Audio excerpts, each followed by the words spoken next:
উত্তর কোরিয়ার পাগলা প্রেসিডেন্ট কিম জন উন সম্পর্কে কিছু মজার তথ্য জেনে নেওয়া যাক। কিম জন উনের বয়স সবার কাছে এখনও রহস্য। তার প্রকৃত বয়স কেউই জানে না। ধারণা করা হয় তার জন্মসাল 1983 অথবা 1984 সালেই হবে, তবে এর সত্যতা এখনও কারো কাছে নেই। সবার কাছে এখনও তার বয়স রহস্যে ঘেরা। কিম জং উন সুইজারল্যান্ডের একটি শীর্ষস্থানীয় প্রাইভেট বিদ্যালয় থেকে তার লেখাপড়া পরিচালনা করে, তবে সে সেখানে তার পরিচয় মিথ্যা দিয়ে থাকে। সে মিথ্যা পরিচয় দিয়ে সেখানে লেখাপড়া করে। সেখানে সে তার নাম বলে সবার কাছে পাক উন। এই পরিচয়ে সে ওখানে লেখাপড়া চালিয়ে যায়।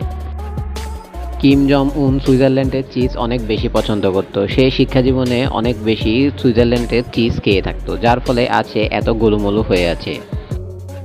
পুরো বিশ্বে শুধুমাত্র কিম জং উনই রয়েছে যে কিনা আর্মি কমান্ডারের মতো আর্মিদের কমান্ড দিয়ে থাকে, তবে যার কোনো পূর্বের আর্মি কমান্ডিংয়ের কোনো প্রশিক্ষণ নেই বা কোনো ডিফেন্সের প্রশিক্ষণ নেই। এমন সব মজার তথ্য পেতে চ্যানেলটিকে সাবস্ক্রাইব